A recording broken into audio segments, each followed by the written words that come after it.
Shalom kekasih Tuhan, selamat berjumpa kembali di bulan Desember di akhir tahun ini. Sebelumnya kita berdoa dulu. Bapa yang kekal yang kami panggil di dalam nama Tuhan Yesus Kristus, kami bersyukur di hari ini karena kebaikan-Mu. Kami mau merenungkan firman-Mu Bapa, kami percaya kuasa Roh-Mu yang kudus mengurapi kami. Dan kami mau menerima semua pemberitaan kabar baik-Mu Tuhan Yesus Kristus, agar kami bisa menjalankan hidup ini dengan tenang dan tidak nyasar, tidak tersesat. Karena firman-Mu adalah pelita bagi kaki kami dan suluh pada jalan kami. Terima kasih Tuhan Yesus.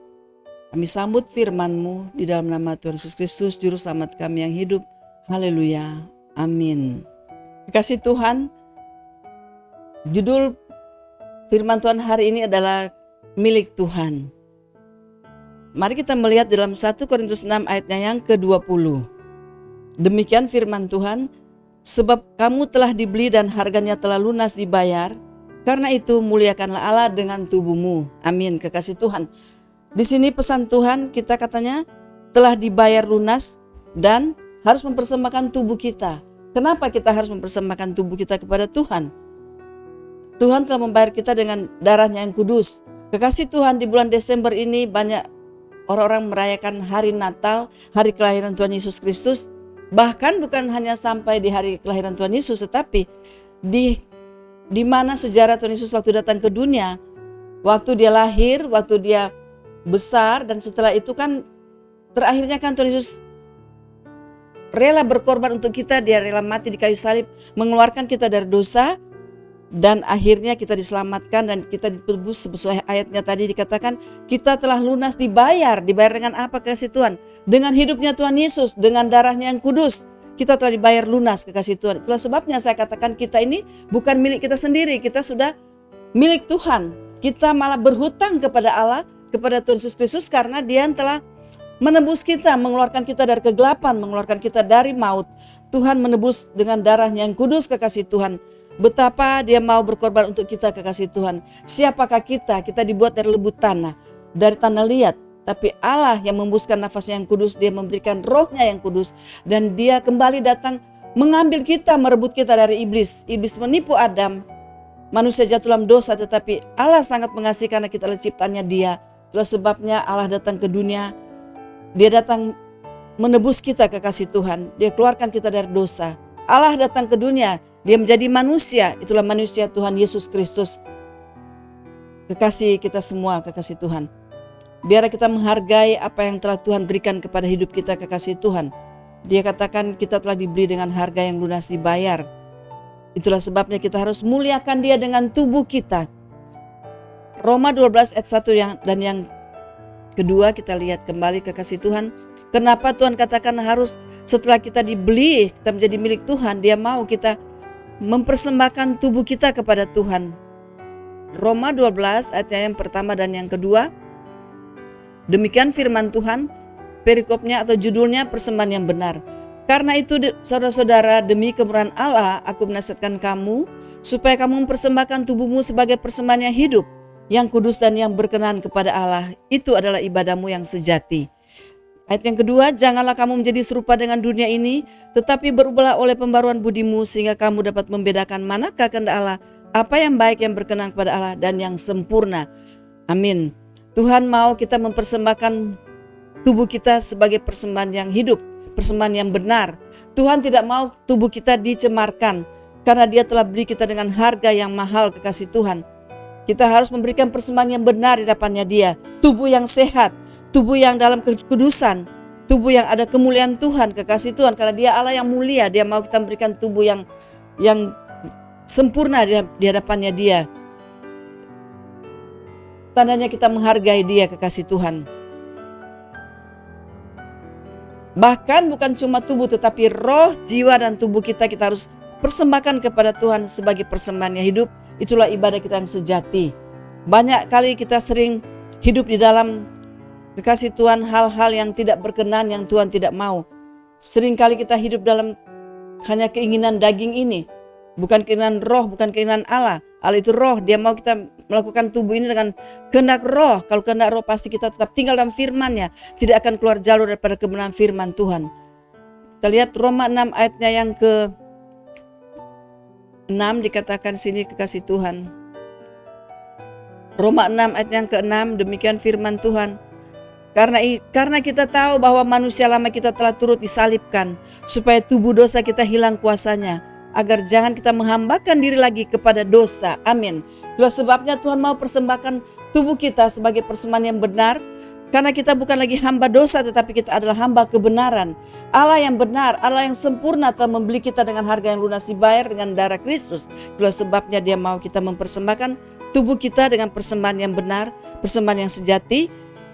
Karena dalam tubuh kita itu tidak ada lagi dosa, kekasih Tuhan. Sudah dihapus, sudah dihilangkan. Agar kuasa dosa itu tidak dalam hidup kita. Jangan kita mau diperhamba oleh dosa. Karena seringkali kita masih memakai mulut kita untuk berkata yang tidak benar. Memakai pikiran ini dengan pikiran yang tidak benar. Memakai telinga ini untuk mendengarkan perkara yang tidak benar. Semua hal-hal yang tidak berkenan, yang Tuhan tidak mau. Mari kekasih Tuhan, biar kita jangan lakukan itu. Karena Tuhan mau kita persembahkan yang benar di hadapannya Dia. Dia yang benar, Dia yang sempurna telah menghapuskan semua kelemahan kita. Biarlah kita tetap berjalan dengan pimpinan Roh-Nya yang kudus, agar kita bisa bertindak dengan kehendaknya Allah, dengan pimpinan Roh-Nya yang kudus, dan pada akhirnya kita bisa hidup ini, tubuh ini bisa selalu berjalan selaras dengan kebenaran Allah. Kekasih Tuhan, di dalam ayatnya yang ke-12 kita lanjut lagi. Di sini dikatakan, sebab itu hendaklah dosa jangan berkuasa lagi di atas tubuhmu yang fana, supaya kamu jangan lagi menuruti keinginannya. Nah, tubuh kita ini tubuh yang fana, kekasih Tuhan. Kalau kita ikutin tubuh yang fana ini, pastilah kita akan kalah, kita akan kembali kepada kegelapan. Contoh, kita sudah tahu kita punya penyakit diabetes, tapi kita masih mau makan yang manis-manis. Nah, yang membuat dosa itu masuk ke dalam hidup kita, kita yang salah sendiri, kita tidak menjaga pola hidup kita. Kita tidak menghargai penebusan Tuhan dengan darah-Nya yang kudus, begitu mahal. Tuhan mau kita menjaga pola hidup kita agar kita masih bisa memuliakan namanya Dia, bisa menjadi saksinya Dia, dan memuliakan namanya sampai pada kedatangan yang kedua kali, kekasih Tuhan. Biarlah tubuh kita ini selalu kita berikan yang terbaik, karena Tuhan telah membeli kita harga yang lunas dibayar dengan darah-Nya, kekasih Tuhan. Bahkan kita akan melihat lanjutnya lagi, kekasih Tuhan, di dalam Roma 14 ayatnya yang ke-8 di sana dikatakan, kekasih Tuhan. Roma 14 ayat yang ke-8 dikatakan demikian firman Tuhan. Sebab jika kita hidup untuk Tuhan, dan jika kita mati untuk Tuhan. Jadi baik hidup atau mati, kita adalah milik Tuhan. Haleluya. Itulah sebabnya saya beri judul milik Tuhan. Hidup ini setelah Tuhan membayar kita dengan harga yang lunas dibayar dengan darah Yesus, darah yang kudus. Kita sudah menjadi miliknya Tuhan 100%. Tidak ada lagi milik kita, kekasih Tuhan. Kalau kita mau menghargai penebusan Tuhan, kita mau menghargai pengorbanan Dia, kita tidak punya hak lagi atas diri kita ini. Kita tidak ada andil, kekasih Tuhan. Karena Tuhan sudah beli kita dengan harga yang lunas dibayar. Dia telah membeli kita. Kita sudah berhutang pada Tuhan. Kita malah berhutang kepada Tuhan, kekasih Tuhan. Kita harus membayarnya dengan apa? Tuhan hanya memberikan yang ringan kepada kita. Kita mempersembahkan tubuh kita sebagai persembahan yang benar, kekasih Tuhan. Tuhan tidak menyuruh kita mesti mati di kayu salib seperti Dia lagi. Dia tidak menyuruh lagi kita harus mati terus kita bangkit lagi seperti Dia. Tetapi Dia beri yang ringan-ringan. Cuman menjaga tubuh kita ini agar tubuh kita ini terpelihara sempurna dan tiada bercacat celah pada waktu Tuhan datang pada kali yang kedua. Tuhan Yesuslah berkorban bagi kita. Kita adalah orang-orang yang berhutang kepada Tuhan Yesus. Itulah sebabnya di tahun ini, di bulan ini, umat Tuhan, umat percaya merayakan hari kelahiran Yesus Kristus. Bahkan hari pelayanannya Tuhan Yesus dan hari kematiannya Dia. Bahkan hari kebangkitannya Dia. Kita harus patut memuliakan semua apa yang Tuhan Yesus lakukan di bumi ini waktu Dia datang ke dunia ini, kekasih Tuhan. Dia telah berkorban, mati di kayu salib, menebus segala kelemahan kita, segala dosa kita. Dia keluarkan kita dari dosa. Itulah sebabnya Allah begitu baik, Dia memberikan kita yang terbaik. Dia berikan nafasnya untuk kita semua, kekasih Tuhan. Seringkali kita baru mengalami, seandainya dalam usaha bisnis kita mengalami kerugian sedikit, kita sudah bersungut-sungut, kekasih Tuhan. Mengalami hal-hal yang sakit dikit, kita mulai sudah tawar-menawar dengan Tuhan. kita merasakan sesuatu yang tidak enak, kita mulai tawar-menawar dengan Tuhan, mulai bersungut-sungut. Sedangkan Tuhan memberi contoh kepada kita, dia rela mati untuk hidup kita, kekasih Tuhan. Dia selamatkan kita, dia tarik kembali, dia rebut kita dari iblis tua, iblis yang jahat, yang menjerumuskan manusia dalam dosa. Tuhan menarik kembali kita dan dia menyucikan kita dengan darahnya yang kudus. Dia melunasi kita dengan darahnya yang mahal, kekasih Tuhan. Adakah kita menghargai pengorbanan Tuhan Yesus di kayu salib? Pada waktu dia mati di kayu salib, kekasih Tuhan, biarlah hidup kita ini kita persembahkan sebagai persembahan yang benar bagi Tuhan Yesus Kristus. Tuhan tidak melarang kita untuk bekerja secara sekuler. Tuhan tidak melarang kita untuk beraktivitas di dunia ini. Tetapi Tuhan mau, biarlah kita selalu sisihkan waktu untuk Tuhan. Kita siapkan waktu yang terbaik buat Tuhan. Pengorbanan apa kita mau korbankan kepada dia? Seringkali kita baru ibadah 2 jam, kita sudah bersungut-sungut. Lama sekali pendeta itu khotbah, lama sekali pujiannya. Sedangkan Allah memberi contoh kepada kita, dia rela mati di kayu salib. Dia sampai berkata, Eloi, Eloi, lama sabatani. Dia bisa merasakan gimana perasaan di waktu dia mau disalib, kekasih Tuhan. Dan dia merasakan betapa sakitnya untuk dia membeli kita dengan harga lunas dibayar, kekasih Tuhan. Itulah sebabnya Tuhan mau kita harus bisa menghargai pengorbanannya dia di kayu salib. Dan kita harus merasakan apa yang dia rasakan. Karena dia mengasihi kita. Demikian kita harus mengasihi dia, kekasih Tuhan. Hidup kita dengan Tuhan itu adalah hidup percintaan. Percintaan umat Tuhan, umat percaya terhadap Allah di surga, terhadap Tuhan Yesus Kristus. Karena kita adalah pengantin Kristus. Kita harus menghargai dan kita harus hidup ada percintaan dengan dia. Harus intimasi dengan dia, kekasih Tuhan. Harus ada bergaul erat, melekat kepadanya hati ini. Bagaimana orang bisa menghargai pengorbanan dia jika kita tidak melekat kepadanya dan tidak ada hubungan pribadi, hubungan intim dengan Tuhan kita Yesus Kristus. Mari kekasih Tuhan, biarlah kita tetap menghargai pengorbanan Tuhan di kayu salib. Karena kita sudah menjadi miliknya dia. Kita bukan lagi tawanan dosa, bukan hamba dosa, tapi kita tawanan roh. Miliknya Tuhan, Tuhan adalah roh adanya. Kita sudah jadi miliknya dia. Mestinya kita bersyukur kita sudah jadi miliknya dia. Kita tidak perlu takut untuk kita kemana pergi dan berada. Kita percaya bahwa kemanapun kita pergi dan berada, pasukan malaikat yang kudus menyertai kita. Dan apapun yang kita kerjakan, Tuhan pasti ikut turut bekerja dalam segala hal karena dia mengasihi anak-anaknya. Di dalam segala apapun yang kita alami, semuanya kita harus percaya kita sudah jadi milik Tuhan. Karena dialah yang menguasai hidup kita, bukan lagi dosa yang menguasai, tetapi Yesus Kristus sudah membeli kita dengan harga lunas dibayar di kayu salib dengan darahnya. Kita adalah miliknya dia. Baik pun kita mati, tetap kita miliknya Tuhan. Kalau kita mati pun, kekasih Tuhan, kita berada di tangannya dia, tangan yang penuh kasih, bukan tangan yang si jahat yang tidak bertanggung jawab, tetapi kita tetap ada dalam tangannya dia. Dia membawa kita karena dia sudah rebut kita dari dosa. Itulah sebabnya hidup dan mati tetap kita milik Kristus, kita mati pun tetap dalam gendongannya Kristus. Karena kita sudah menjadi hak penuh milik Kristus 100%. Tidak ada lagi yang bisa mencurinya dari tangannya Allah Bapa kita di surga. Karena kita berharga di matanya dia, kekasih Tuhan. Itulah sebabnya biarlah kita menyadari kita adalah miliknya Tuhan. Jadi hidup ini bukan kita hidup serampangan seenaknya. Kalau kita seandainya mau ibadah, dipanggil beribadah, terus kita, saya nggak mau. Saya mau pergi main bulu tangkis. Saya mau olahraga dulu. Saya mau lakukan, seakan-akan kita mau menghindar dari acara pertemuan ibadah bersama Tuhan. Mari Bapak Ibu, kekasih Tuhan, jangan kita lakukan seperti itu. Tetapi biarlah kita memberi waktu untuk Tuhan. Persembahannya hidup. Dan bukan hanya sebatas ini, kekasih Tuhan. Kita dimanapun kita berada, baik kita di rumah, sedang nyapu, sedang mandi, sedang berdoa, sedang masak atau apapun, sedang nyetir mobil dan sebagainya. Tuhan mau kita bergaul dengan dia, menghargai akan penebusannya dia. Tuhan mau kita, Yesus itu selalu hidup dalam hidup kita, kekasih Tuhan. Bukan hanya batas-batas waktu, jam-jam ibadah. Ibadah cuma 2 jam. Tetapi Tuhan mau kita persembahkan roh, jiwa, tubuh kita dengan persembahan yang baik, persembahan yang benar. Setiap saat, kekasih Tuhan, kita harus bergaul dengan dia. Setiap saat, bukan hanya di waktu jam-jam ibadah atau waktu-waktu yang luang. Tetapi kita harus datang kepada Tuhan setiap saat. Hati kita ini persembahkan kepada Tuhan, sikap hati ini kita berikan kepada Tuhan, menghargai pengorbanannya dia, kasih Tuhan.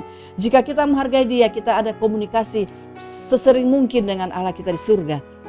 Tuhan mau kita berbicara dengan dia. Orang yang menghargai penebusan Tuhan, orang yang menyadari dia adalah milik Tuhan, pasti dia ada waktu untuk berbicara, berdialog, berkomunikasi dengan Allahnya, dengan Tuhannya. Orang-orang yang lain menyembah Allah yang bukan Allah, Allah yang mati, Allah di gunung-gunung, Allah yang ada di laut-laut, Allah yang ada di pohon-pohon. Mereka begitu berkorban kekasih Tuhan, membawa buah-buah, membawa macam-macam, mempersembahkan, sekalipun mereka mencelupkan diri di sungai tengah malam sampai beberapa hari, berminggu-minggu, itu mereka mau berkorban kekasih Tuhan. Tuhan kita tidak pernah menuntut seperti itu. Tuhan Yesus hanya mau memberikan hati kita dan tubuh kita biar tetap terpelihara sempurna, kudus dan berkenan di hadapannya Dia. Dia sudah memberi kita jalan-jalannya Dia di dalam firman yang tertulis dalam Alkitab, kekasih Tuhan. Kita tidak perlu meraba-raba karena Dia Allah yang sempurna, Dia masih di surga, Dia ada di hati kita, rohnya di hati kita. Tetapi Dia meninggalkan surat cintanya, firman Tuhan, supaya kita bisa bergaul dengan Dia dan kita bisa merasakan kita adalah miliknya Dia. Orang yang merasa miliknya Dia seperti seorang anak, merasa dia mempunyai orang tua, dan orang tua yang merasa dia masih memiliki seorang anak, pasti dia ada hubungan dekat kekasih Tuhan, ada intim dengan anak-anaknya, dengan orang tuanya, karena bukan orang lain, dengan anak sendiri sudah pasti ada hubungan yang baik setiap hari, ada percakapan yang baik, ada komunikasi yang baik, karena merasa bahwa anak-anak adalah milik orang tua, dan orang tua adalah masih mempunyai anak, ada tanggung jawab. Demikian kita, Tuhan telah mengambil kita, membeli kita dengan harga yang mahal, makanya kita sudah menjadi milik Tuhan. Kita tidak bisa apa-apa, kita tidak punya hak dengan hidup ini, tidak punya hak sama sekali kekasih Tuhan. Kita mau apapun, kita harus bertanyakan Tuhan, kita harus berdialog dengan Dia. Jadi kita tidak seperti anak-anak liar, anak gampangan kata firman Tuhan, tetapi kita anak-anak yang sah, anak Allah yang maha tinggi. Kita anak raja atas segala raja kekasih Tuhan. Itulah sebabnya Tuhan mau, karena kita sudah ada miliknya Dia, sudah menjadi hak penuhnya Dia. Itulah sebabnya Tuhan mau kita selalu dengar-dengaran, menuruti firman-Nya dan berjalan dalam langkah-langkah firman-Nya. Rambu-rambunya Tuhan selalu kita harus kerjakan, harus lakukan itu dengan pimpinan Roh Kudus, agar kita tetap menjadi milik Tuhan yang sejati. Kita tidak punya hak apa-apa lagi dalam hidup ini kekasih Tuhan, tidak punya andil apa-apa lagi, karena semuanya dari Dia, oleh Dia, dan untuk Dia kembali. Manusia tidak ada andil apapun, kecuali Tuhan menyuruh kita untuk melakukan firman-firman-Nya Dia. Semua dalam wawasannya Dia, dalam haknya Dia penuh. Itulah sebabnya kita sudah menjadi miliknya Dia. Dia beli kita dengan harga lunas, dibayar di kayu salib. Kita tidak bisa bersungut kalau kita berbisnis, katakan Tuhan saya rugi hari ini. Hidup ini bukan hak kita lagi. Tuhan tidak pernah memberi kerugian pada kita. Hari ini mungkin toko kita sepi, besok pasti Tuhan beri toko itu ramai, karena porsi kita dalam hari ke sehari Tuhan Yesus sudah siapkan itu semua. Bukan hak kita lagi untuk mengatur hidup ini, tetapi haknya Tuhan. Manusia diberi kebijaksanaan untuk dikasih hikmat untuk bagaimana untuk mengatur semua di bumi ini, memanage semua apa yang kita kerjakan, tetapi semua di dalam wawasannya Tuhan, di dalam kendalinya Tuhan. Kita sudah milik Tuhan. Jangan sampai kita muncul bersungut-sungut kekasih Tuhan, karena semuanya hidup ini kalau kita serahkan kepada Tuhan, kita mengakui, menghargai kita adalah milik Tuhan, pasti semua yang kita kerjakan pasti berhasil, dan pasti semua Tuhan menyertai, menuntun kita dengan kekuasaannya Dia, dengan kedaulatannya Dia kekasih Tuhan. Kita tidak perlu lagi khawatir hidup ini, karena kita milik Tuhan. Baik hidup, baik atau mati pun kita milik Tuhan. Apa yang kita harus susahkan kekasih Tuhan? Apa yang kita harus khawatirkan dalam hidup ini? Apa yang kita harus ragu-ragu dalam hidup ini? Mari kita kasih Tuhan, kita percaya penuh kepada Tuhan. Beri hati kita kepada Tuhan. Serahkan hidup kita kepadanya. Dan percayakan hidup kita seutuhnya kepada Tuhan. Biar kita mempercayakan seluruh hidup kita kepada Tuhan. Dan Tuhan datang mengambil alih semua hidup kita. Dia akan meluruskan, Dia akan memimpin kita dengan rohnya, dan kita berjalan sesuai dengan pimpinannya Dia, dan pasti kita selalu berhasil di dalam hidup ini karena selalu berjalan bersama Tuhan. Bukan kita lagi hidup ini, tapi Kristus di dalam kita, kita dalam Kristus. Baru kita bisa menikmati pengorbanan Tuhan di kayu salib. Baru kita bisa menikmati bahwa kita benar-benar miliknya Dia, dan kita adalah ciptaannya Dia yang indah, yang termulia, yang Dia ciptakan seturut gambarnya Dia. Dan kita bisa menikmati hidup ini kekasih Tuhan. Tidak ada kekhawatiran lagi, tidak ada ketakutan lagi. Kita melangkah dengan Dia bersama-sama. Bahkan kekasih Tuhan, kalau kita mau berkata kita mau beriman kepada Tuhan, Tuhan sudah di hati kita kekasih Tuhan. Kalau orang yang masih beriman, itu orang-orang yang merasa Yesus itu masih di jauh, masih di surga sana. Tetapi kalau kita yang sudah sungguh percaya, kita milik Tuhan, Dia ada dalam hati kita. Kita tidak perlu berkata beriman. Di saat kita bergerak, melangkah, ya sudah bersama Tuhan Yesus. Karena Tuhan Yesus adalah pemimpin kepada iman. Karena kita miliknya Dia. Dan kita tidak perlu lagi andalkan Dia, kekasih Tuhan. Tidak ada yang kita perlu andalkan. Mungkin Bapak Ibu kekasih Tuhan bisa protes saya bilang gini, masa Ibu Hana tidak bisa mengandalkan Tuhan? Bukankah ada ayat berkata, diberkatilah orang mengandalkan Tuhan? Itu bagi orang-orang yang belum mengerti banyak tentang Tuhan itu ada di mana. Tuhan itu bukan di luar lagi kita, kekasih Tuhan. Tuhan itu sudah di dalam kita. Kita tidak perlu andalkan Dia lagi. Saat kita bergerak, Dia sudah bersama kita, kekasih Tuhan. Tidak ada lagi andil dari kita, tidak ada lagi andalan kita. Tidak ada lagi kita mesti ngotot dengan iman kita, karena Dia sudah mandungal dengan hidup kita. Dia ada dalam kita, Dia sudah menyatu dengan kita, kekasih Tuhan. Yang Tuhan mau kita apa? Hanya percaya, dan percaya. Karena kita adalah umat yang percaya, orang percaya. Dia sudah ada di hati kita, Dia sudah menyatu dengan kita. Karena kita sudah menjadi miliknya Dia. Hidup kita bukan kita lagi. Kristus dalam kita, kita dalam Kristus. Biar kita bergerak selalu bersama Kristus.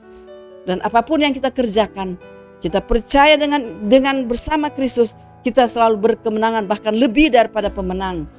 Tidak perlu kita berperang. Sebelum kita berperang, kita sudah menang bersama Dia. Bahkan lebih dari pemenang, kekasih Tuhan. Puji Tuhan. Tetap kita sudah menjadi milik Tuhan. Orang yang menjadi milik Tuhan patut bersyukur. Karena yang paling mahal, kita jatuh seperti dalam pertandingan.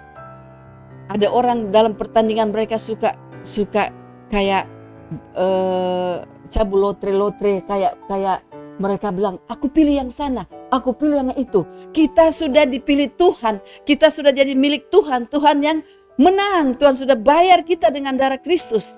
Dalam pertandingan, Tuhan memilih anak-anaknya Dia dan Dia sudah tebus kita dengan darahnya yang kudus, kekasih Tuhan. Kita jadi miliknya Dia. Betapa kita harus bersuka cita, kekasih Tuhan. Kita harus merasa bersyukur. Hati kita ini harus enjoy karena kita adalah milik Tuhan. Milik Tuhan yang hidup, Tuhan yang kaya raya, Tuhan yang memiliki dunia serba sekalian alam, Tuhan yang menciptakan kita, Tuhan yang memberi nafas kepada kita. Kita bisa beraktivitas ke sana dan ke sini, kita melakukan apapun. Kita sudah menjadi miliknya Dia. Dia memberikan segala-galanya kepada kita. Bahkan semua seisi surga Dia berikan kepada kita, kekasih Tuhan. Puji Tuhan. Terima kasih Tuhan Yesus memberkati kita semua. Bila kita merenungkan akan kasih Tuhan ini, kasih Tuhan, marilah kita hargai pengorbanan Tuhan Yesus di kayu salib. Dia rela mati untuk kita, dan biarlah kita menyadari kita sudah menjadi miliknya Dia, dan biarlah kita mempersembahkan hidup ini sebagai persembahan yang benar di hadapannya Dia. Tubuh kita, roh, jiwa, dan tubuh kita semua kita persembahkan kepadanya sebagai persembahan yang sejati bagi Tuhan Yesus Kristus. Tuhan Yesus Kristus kita yang hidup dan yang ajaib dan mulia dan yang kudus.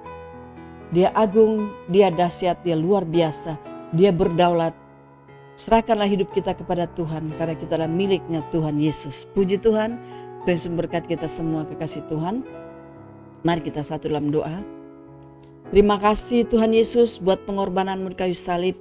Terima kasih buat semua anugerah-Mu Tuhan Yesus. Terima kasih buat kebaikan-Mu Tuhan Yesus Kristus. Engkau Tuhan, Engkau Raja di atas segala raja.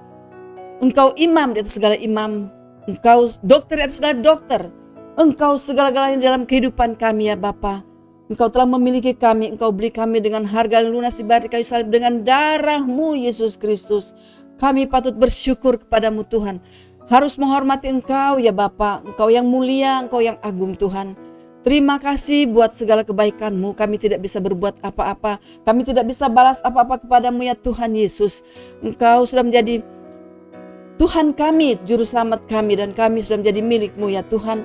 Biarlah Engkau berbuat sesuka hati-Mu dalam kehidupan kami ya Bapa. Kami memberi hidup kami seutuhnya dalam tangan-Mu ya Tuhan Yesus Kristus. Tapi kami percaya, kami yakin Engkau ada bersama kami, Engkau selalu membawa kami kepada hidup yang berkemenangan. Selalu menang dan selalu menang bersamamu ya Tuhan. Di dalam Engkau Yesus tidak ada kegagalan, tetapi ada kemenangan bersamamu terus Tuhan. Engkau yang menguasai dunia ini seluruh sekalian alam. Engkau Raja segala raja, Raja yang agung, Raja yang mulia, Juru Selamat kami yang hidup. Kami bersyukur, kami agungkan Engkau Tuhan kami yang ajaib.